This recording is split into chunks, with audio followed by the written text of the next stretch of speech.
Hello दोस्तों, तो कल हम जो कंप्यूटर के पार्ट्स पढ़ रहे थे, सिस्टम यूनिट पढ़ रहे थे, उसके कुछ पार्ट्स आपके रह गए थे, तो उसको आज हम कंटिन्यू करते हैं। देखिए, बहुत ही आज का जो वीडियो होगा वो बहुत ही इंटरेस्टिंग होगा। इसमें बहुत सारी बात होगी जो बहुत सारे एग्ज़ामों में आपके क्वेश्चन आंसर में आती हैं। तो आज आपसे ये हमारा रिक्वेस्ट रहेगा कि आप वीडियो को स्किप ना करिएगा, पूरा वीडियो देखिएगा, लास्ट तक देखिएगा, जिससे आपको कंप्लीट नॉलेज मिले। ठीक, देखिए अगला जो टॉपिक है वो कैश मेमोरी है। देखिए यहाँ पे लिखा तो CACHE है, बट इसको पढ़ते हैं वही कैश। तो अगर इसका प्रोनाउंसिएशन बताया जाए तो ये कैश मेमोरी कहलाता है। ठीक, अच्छा इसकी हम बात करें। देखिए ये पहले नहीं लगता था, पहले हमारे कंप्यूटर में कैश मेमोरी नहीं लगती थी। क्यों? क्योंकि तब हमारे कंप्यूटर का जो रैम है और जो हमारे कंप्यूटर का CPU है, इसकी स्पीड दोनों लगभग सेम होती थी। देखिए आज जो हम लोग रैम यूज़ कर रहे हैं वो DRAM होती है, मतलब वो डायनेमिक रैम होती है, उसकी स्पीड थोड़ी सी स्लो होती है और प्रोसेसर आपके फास्ट हो गए। तो यहाँ पे स्पीड का मिसमैच है। भाई जितना तेज़ी से चाहता है डेटा उतना तेज़ी से दे नहीं पाता है, क्योंकि इसकी स्पीड स्लो है। तब कंप्यूटर की परफॉर्मेंस स्लो होने लगी। तो कहते हैं इंजीनियर बड़े चालाक होते हैं। उन लोगों ने जब देखा कि यहाँ पे स्पीड का मिसमैच हो रहा है, तो इन्होंने क्या किया, बीच में यहाँ पे एक लगा दी कैश मेमोरी। अब कैश मेमोरी को आप यहाँ पे हम क्या बोलते हैं, ये बफर मेमोरी है। बफर मेमोरी, बफरिंग का मतलब क्या होता है, धीरे धीरे कलेक्ट करें फिर इकट्ठा प्ले करें। देखिए बफरिंग कब होती है, जब किसी हाई स्पीड और लो स्पीड डिवाइस के बीच में डेटा ट्रांसफ़र होगा, तो बीच में स्पीड को मेंटेन करने के लिए बफरिंग होती है। तो आप देखिए यहाँ पे ये स्पीड हाई है, यहाँ की स्पीड लो है, तो इन दोनों स्पीड के मिसमैच को कवर बफर करता है कौन सा, ये कैश मेमोरी। अब ये करता क्या है, ढेर सारा डेटा बुला के रैम से अपने पास रख लेता है। तो CPU जैसे ही डेटा को कॉल करता है, डेटा कहाँ से मिलता है, कैश मेमोरी से मिलता है। कहाँ से मिलता है, कैश मेमोरी से मिलता है। तो कैश मेमोरी की स्पीड और CPU की स्पीड लगभग सेम है। तो कहते हैं जब से कैश मेमोरी लग गई, तब से आपके कंप्यूटर की स्पीड इन्हेंस हो गई, यानी बढ़ गई। कहते हैं कंप्यूटर का स्पीड बढ़ा है, परफॉर्मेंस बढ़ा है जब से कैश मेमोरी आ गई। क्योंकि अब आपके कंप्यूटर के CPU को बिल्कुल वेट नहीं करना पड़ता है डेटा का। जितना तेज़ी से चाहता है कैश मेमोरी उतना तेज़ी से डेटा दे देती है। और जब तक प्रोसेसर एक काम को प्रोसेस कर रहा होता है, तब तक दूसरा कौन सा प्रोसेस होना है ये यहाँ से निकाल के रख लेता है कि काम इधर ख़त्म हुआ नहीं, कि डेटा जैसे कॉल करेगा फास्ट स्पीड से मिलेगा। ठीक, तो मैंने देखिए क्या लिखा है, ये सबसे फास्टेस्ट मेमोरी है आपके कंप्यूटर सिस्टम में, और इसको हाई स्पीड बफर भी कहते हैं। और कहते हैं इसने बढ़ा दिया है कंप्यूटर की स्पीड को। क्यों? क्योंकि अब CPU को डेटा मिलता है कहाँ से, from the high speed cache memory. और ये कहाँ पे लगी रहती है, it is located between the processor and RAM. देखिए कैश 3 प्रकार के आए हैं, हम आपको ऐसे बता दें। एक L1 आया है, एक L2 आया है, और एक L3 भी होते हैं। L1 का मतलब लेवल 1, L2 का मतलब लेवल 2, और L3 होता है लेवल 3। देखिए 3 लेवल के कैश मेमोरी है। अब ये थोड़ा मोटे रूप पे जान जाओ आप क्या करता है। देखिए जो L1 होता है, इसको हम प्राइमरी कैश भी कहते हैं या इंटरनल बोलते हैं, क्योंकि ये प्रोसेसर के अंदर ही लगा होता है। ये L1 कैश आपके प्रोसेसर के अंदर लगी रहती है। आज के जितने भी CPU आते हैं उन सब में 1 या 2 MB का कैश मेमोरी अंदर प्रोसेसर में ही इनबिल्ट होता है। फिर L2 जो होती है वो यहाँ लगी रहती है, ये बीच में यहाँ पे L2 लगी रहती है। तो देखिए 2 स्टेप एम्पलीफिकेशन है। पहले ये L2 की स्पीड बढ़ाएगा, फिर L1 स्पीड बढ़ाएगा, तब आपके ALU यानी अर्थमेटिक एंड लॉजिक यूनिट को देगा, वो उसको प्रोसेस करेगा। अच्छा L3 कैश की मैं बात करूँ तो ये हमारे पर्सनल कंप्यूटर में नहीं होता है। हमने आपको बताया ना, इससे बड़े मिनी कंप्यूटर आते हैं, मेन फ्रेम आते हैं, जो नेटवर्क के सर्वर होते हैं, उनको बहुत सारे कंप्यूटरों से डेटा लेना होता है। तो ऐसे सर्वर वाली मशीनों में L3 कैश भी होती है। बट आपके पर्सनल कंप्यूटर यानी माइक्रो कंप्यूटर में L3 नहीं होता है। हमारे पीसी में सिर्फ 2 कैश होती है, L1 और L2। L1 प्रोसेसर के अंदर लगी रहती है, इसीलिए इंटरनल या प्राइमरी कहा जाता है। L2 चूँकि FSB पे लगी रहती है, यहाँ इस सिग्नल को हम FSB कहते हैं, यहाँ बीच में लगा रहता है, इसीलिए इसको सेकेंडरी भी कहते हैं।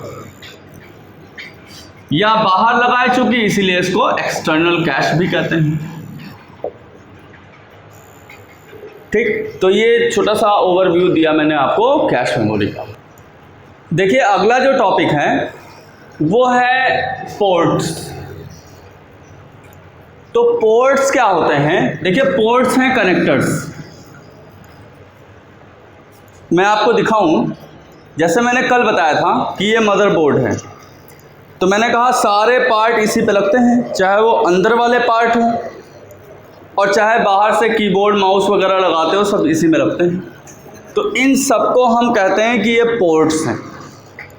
तो मैंने यही तो लिखा है, पोर्ट्स क्या होते हैं? कनेक्टर होते हैं, जहाँ पे आप प्लग यानी कनेक्ट करते हो किसको? Wires of peripheral devices. देखिए पेरिफेरल मतलब क्या होता है? जितने भी डिवाइसेस कंप्यूटर में बाहर से लगाए जाते हैं, बहुत सारे हैं, तो उनका अलग अलग नाम ना बता के उनको एक कॉमन वर्ड में क्या बोलते हैं कि ये पेरिफेरल डिवाइसेस हैं। अब इसमें वो सारे आ जाते हैं जो बाहर से लगते हैं।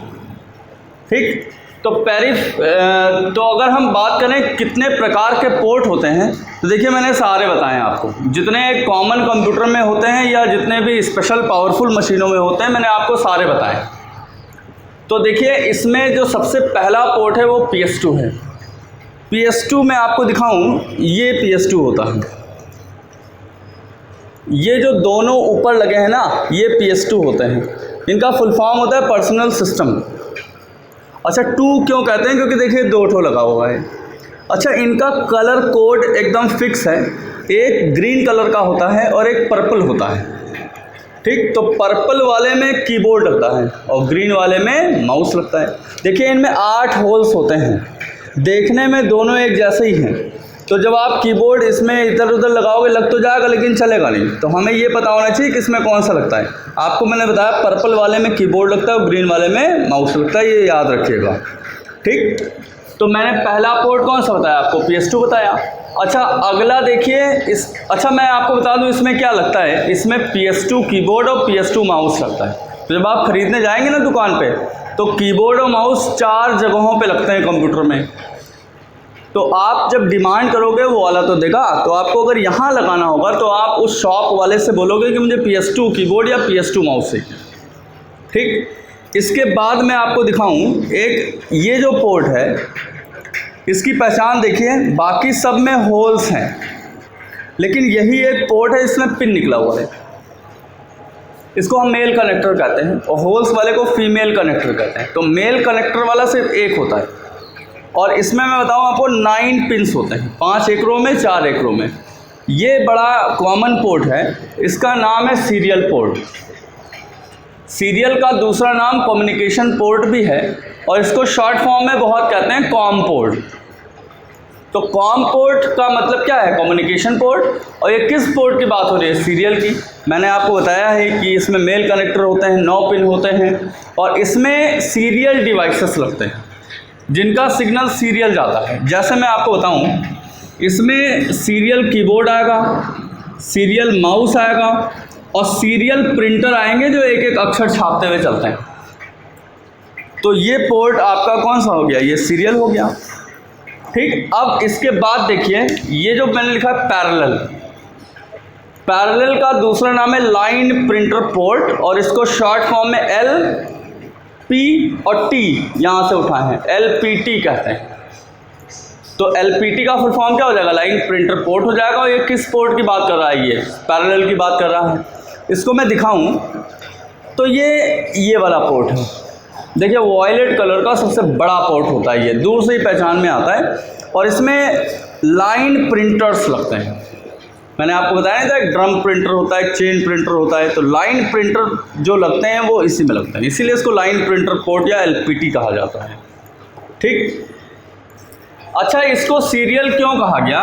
क्योंकि ये एक बार में एक 0 या एक 1 निकालता है, एक बिट ट्रांसफ़र करता है। और बेटा ये जो है ना, ये एक बाइट एक साथ निकालता है। तो आपको पता होगा एक बाइट में 8 बिट होती है, तो अगर ऐसे ही देखो तो आप इससे 8 गुना तेज होएगा, है कि नहीं। तो मैंने आपको कौन कौन से पोर्ट बताए, मैंने आपको PS2 बताया, मैंने आपको सीरियल बताया, मैंने आपको पैरेलल बताया। अब ये देखिए ब्लू कलर का पोर्ट है, इसमें ये फीमेल कनेक्टर है, होल्स बने हुए हैं, और आप देखिए इसमें 15 होल्स हैं, 5 in 3 रोज, 5 हैं 3 रोज के, ठीक। और इसमें डिस्प्ले डिवाइसेस लगती है। डिस्प्ले डिवाइसेस का मतलब जो डिस्प्ले देने का काम करते हो, जैसे मॉनिटर इसी में लगाएंगे आप, जो स्क्रीन होता है कंप्यूटर का। अब अगर आपको प्रोजेक्टर लगाना है तो वो भी आपका इसी में लगेगा, क्योंकि ये डिस्प्ले देने का काम करता है। चाहे आप इसमें मॉनिटर प्लग कर दीजिए, चाहे आप इसमें प्रोजेक्टर प्लग कर दीजिए। लेकिन हम आपको एक बताएं बात, अगर आप मॉनिटर इसमें लगाएंगे या प्रोजेक्टर इसमें लगाएंगे चलेगा तो, बट जिसको आप HD कहते हो ना, HD क्वालिटी ये नहीं दे पाते। तो अगर आपको HD क्वालिटी का डिस्प्ले लेना है तो इसमें तो है नहीं, मेरे इस मदरबोर्ड में HD वाला वीडियो कार्ड या वो सुविधा नहीं है। अगर होता, एक ग्राफिक कार्ड लगा होता, एक हेल्दी मशीन होता ये, तो उसमें हमें एक पोर्ट मिलता HDMI, टीवी वगैरह में आता है ये, या अच्छे म्यूजिक वीडियो प्लेयर्स लीजिए उसमें आता है ये। तो HDMI का नाम ही देख लीजिए आप, HD है ये, मतलब हाई डेफिनेशन मल्टीमीडिया इंटरफेस होता है। तो अगर आपको गज़ब का डिस्प्ले लेना है तो आप वीडियो पोर्ट को ना यूज़ करिए, तब आप HDMI वाला मदरबोर्ड लीजिए, उसमें वो पोर्ट होगा, उससे आप लगाइए तो गज़ब का डिस्प्ले आपको मिलेगा, HD मिलेगा आपको, ठीक। तो आपका मैंने HDMI भी बता दिया, वो भी डिस्प्ले देगा, हाई डेफिनेशन का डिस्प्ले देगा। इसके बाद देखिए ये ईथरनेट पोर्ट, हम आपको दिखाएं, ये है ईथरनेट।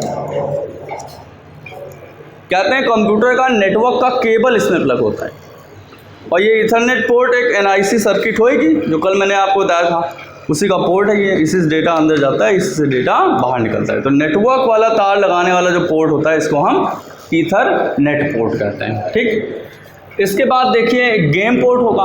आपको मैंने एक डिवाइस बताई थी, जॉय स्टिक, जो कार के गियर जैसी छोटी सी होती है, जिसको पकड़ के दाएं बाएं बटन वटन रहता है, लोग गेम खेलते हैं सिंगल हैंडेड, ठीक। तो वो बात ये आती है कि लगेगा कहाँ। आजकल के तो जॉय स्टिक आते हैं वो USB में लगते हैं, लेकिन इसके लिए स्पेशल पोर्ट है, गेम पोर्ट। देखिए ये है येलो कलर का, क्यों, ये वाला जो पोर्ट है, ये इसकी पहचान क्या है, ये स्पीकर और माइक वाले के साथ में ही रहता है। देखिए अंदर ये कोई अलग से नहीं, ये पूरी असेंबली है, और इसमें स्पीकर माइक का भी पोर्ट रहता है, साथ साथ ये गेम पोर्ट रहता है, इसमें जॉय स्टिक लगती है, ठीक। उसके बाद देखिए स्पीकर और माइक के लिए हैं, तो ये 3 होल्स बने हुए हैं। तो तीनों होल्स की मैं बात बताऊं तो स्पीकर तो लगता है इस ग्रीन वाले में, वूफर हो स्पीकर हो, रेड वाले में माइक लगता है, और अगर आपको कोई एम्पलीफायर सर्किट वगैरह से कनेक्ट करना होता है तो हम ब्लू वाला यूज़ करते हैं, ठीक। तो ये आपका स्पीकर और माइक के लिए हो गया।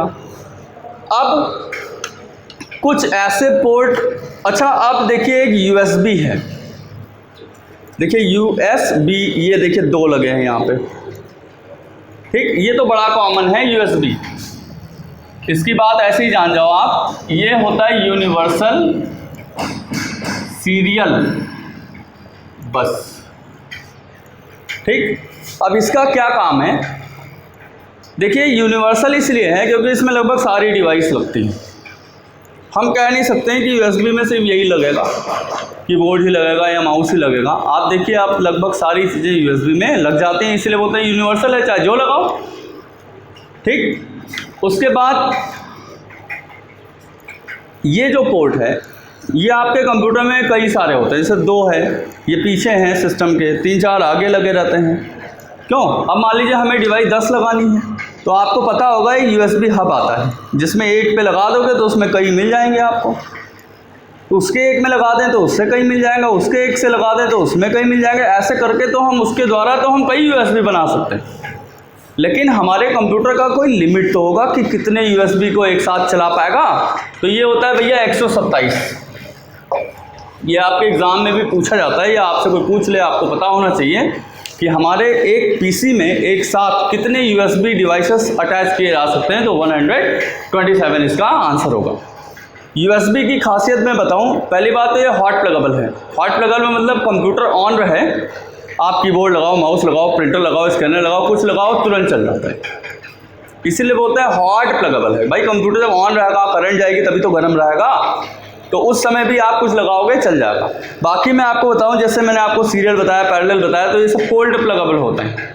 इनमें डिवाइस लगाइए तो कंप्यूटर को बंद करिए, रीस्टार्ट करिए, तब वो फाइंड आउट कर पाता है, तब उसको डिटेक्ट कर पाता है नहीं। बट USB में ऐसा कुछ नहीं है, आपको कंप्यूटर नहीं बंद करना है, हॉट प्लगेबल है, आप मशीन ऑन रहे, कोई भी डिवाइस लगाओ, प्लग एंड प्ले हो जाता है। Got it? अच्छा, तो मैंने इसमें आपको जितने भी दिख रहे हैं मैंने आपको सारे बता दिए। देखिए PS2 हो गया, USB हो गया, ये ईथरनेट हो गया, ये सीरियल हो गया, ये पैरेलल हो गया, ये वीडियो पोर्ट हो गया, ये स्पीकर और माइक के लिए हो गए, और ये आपका गेम पोर्ट हो गया। अब हम 2 पोर्ट ऐसे बताएंगे जो आपके इस कॉमन मशीनों में होते ही नहीं है, जब आप 50,000 के ऊपर की रेंज में पहुंचोगे तब आपको मिलेंगे। जैसे एक पोर्ट होता है SCSI, इसका अगर फुल फॉर्म लिया जाए तो ये स्मॉल कंप्यूटर सिस्टम इंटरफेस होता है। देखिए हम आपको बताएं कि मान लीजिए आपके कंप्यूटर में 150 GB डेटा आपको बाहर निकालना है। तो बाहर निकालना है तो कोई पेन ड्राइव तो रखेंगे नहीं आप, तो जिनको ज़्यादा डेटा बाहर निकालना होता है वो एक एक्सटर्नल हार्ड डिस्क रखते हैं जो बाहर से लगती, तो वो अमूमन USB वाली आती है। तो USB में आप जब लगाएंगे तो 8-10 MB पर सेकेंड या 12-13 MB पर सेकेंड से ज़्यादा स्पीड वो नहीं दे पाता है। तो पता लगा 150 GB डेटा है और इतना टाइम लग जाएगा। तो अगर आपकी मशीन हेल्दी होगी ना तो उसमें आपको ये पोर्ट मिलेगा। अब इसकी स्पीड बड़ी तेज़ होती है, एक्सटर्नल हार्ड डिस्क SCSI में लगा दीजिए, 500-600 MB पर सेकेंड स्पीड हो जाती है। तो बहुत फास्ट डेटा ट्रांसफ़र होना है, हेल्दी मशीन रखिए क्योंकि उसमें ये होता है। देखिए जैसे अभी बात हुई कि अगर आपको फास्ट स्पीड चाहिए ट्रांसमिशन का, तो आप कौन सा पोर्ट आपके कंप्यूटर में हो तो बढ़िया रहेगा, तो SCSI। इसकी स्पीड सेकेंड फास्टेस्ट है। अगर कहा जाए PC का, कंप्यूटर का सबसे फास्ट पोर्ट बताओ, सबसे तेज कौन सा ट्रांसफ़र करता है, तो उसका आंसर क्या होगा? फायरवायर होगा। ये कंप्यूटर का फास्टेस्ट पोर्ट होता है क्योंकि इसमें जब डेटा मूव होता है तो लेज़र की लाइट के फॉर्म में डेटा चलता है। ठीक, इसीलिए बोला गया ना फायर वायर। फायर मतलब यहाँ आगे नहीं, ये जलता हुआ तार, लाइट चलती है इसमें। ट्रांसपेरेंट वायर होता है, ऐसे लाइट चलती हुई दिखती है हमें। तो फायर वायर ही कंप्यूटर का सबसे फास्टेस्ट पोर्ट होता है। उससे स्लो होता है आपका SCSI, उससे स्लो होता है आपका USB, उसके बाद पैरेलल पोर्ट, और सबसे स्लो की बात की जाए तो सबसे स्लो पोर्ट होता है आपका सीरियल पोर्ट।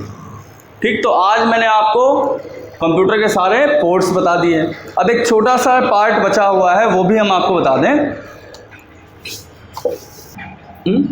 देखिए सबसे आखिरी पार्ट कंप्यूटर में क्या है? बस। कंप्यूटर का पार्ट्स हम लोग पढ़ रहे हैं ना, कंपोनेंट्स पढ़ रहे हैं ना, तो सबसे लास्ट कंपोनेंट कौन सा बचा? बस।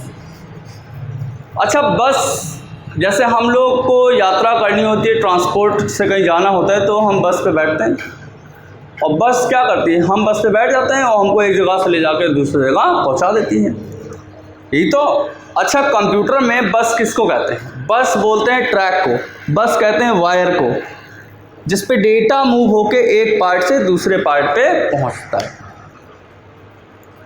आपने USB का फुल फॉर्म देखा था, उसमें भी यूनिवर्सल सीरियल बस था लास्ट में। तो कंप्यूटर में बसेस का मतलब वायर्स होते हैं जिन पे डेटा मूव होता है, एक कंपोनेंट से दूसरे पे पहुंचता है। ठीक, तो अगर आपसे पूछा जाए व्हाट आर बस, तो आप कहेंगे बसेस आर दी वायर्स और ट्रैक और conductors by which data is moved from one component to another.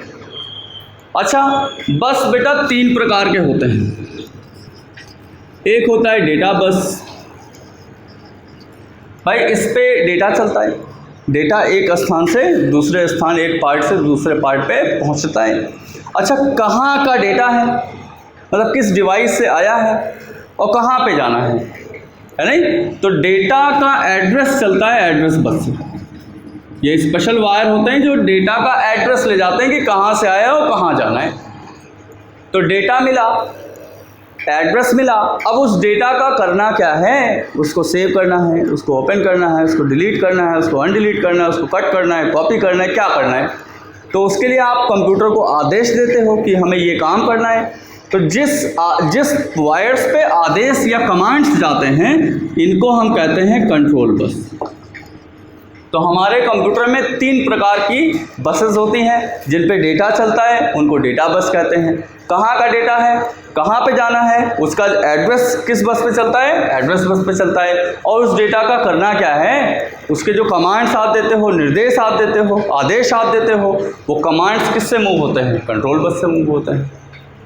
तो एक छोटा सा क्या मैंने आपको कंप्यूटर के सारे पार्ट्स बताए हैं जो आपके इस नॉर्मल कंप्यूटर में होते हैं, उन पे भी बात की मैंने, जो स्पेशल वाले में होते हैं उन पे भी बात की मैंने, ठीक। और आपको अगर लगता है कि हमें कुछ और पार्ट्स को और डिटेल में जानना चाहिए तो आप हमें कमेंट करिएगा, हम और उस स्पेशली उसी पार्ट पे ही पूरा एक लेक्चर दे देंगे, उसके सारा कहानी आपको बता देंगे, ठीक। देखिए अब हम आपका ये कंप्यूटर का जो फंडामेंटल होता है इसको हम क्लोज़ करते हैं, पैक करते हैं, क्योंकि मैंने आपको इसमें लगभग सारी चीज़ें बता दी हैं। एक टॉपिक जो है वो सॉफ्टवेयर का है कि सॉफ्टवेयर क्या होते हैं, क्या प्रकार के होते हैं, उनमें टाइप्स के सब टाइप्स कौन कौन से होते हैं, हमें पता होना चाहिए हमें कौन सा लेना है, कितने प्रकार के आते हैं। कल हमारा जो वीडियो होगा वो पूरा सॉफ्टवेयर्स पे ही होगा। तो कल का अगर आप वीडियो देखते हो ना तो आपको सॉफ्टवेयर के सिनेरियो की सारी डिटेल्ड जानकारी आपको मिलेगी। और अगर आपको लगता है कि आपको इस वीडियो या इस चैनल से आपको हेल्प मिल रही है, आपको पढ़ाई समझ में आ रही है, तो प्लीज़ हमारा सपोर्ट करिए। आप लोग अपने दोस्तों को बताइए, शेयर करिए और वीडियो को पूरा देखा करिए, तभी आपको कंप्लीट नॉलेज होगी। छोड़ के स्किप करके देखेंगे तो आपका नॉलेज भी वही स्किप वाला हो जाएगा। तो आपसे पेशेंस रखिए, थोड़ा आधा घंटा का 30 मिनट का वीडियो होता है, आप पूरा देखिए जिससे आपको डिटेल जानकारी मिले। और मैं फिर कह रहा हूँ यही चीज़ें अगर आप हमारे यहाँ क्लास में आते, एडमिशन लेते, 4-5 हज़ार रुपये देते, फिर भी आपको यही पढ़ाते हैं हम, तो बिल्कुल आपकी वही क्लास चल रही है। जान लीजिए हमारा एडमिशन है, हम पढ़ रहे हैं, हमारी मेहनत है, हम आपके लिए मेहनत कर रहे हैं। तो आपका भी हम यही चाहेंगे कि आप भी हमें ग्लोबलाइज़ करिए, शेयर करिए, लोगों को बताइए। Thank you.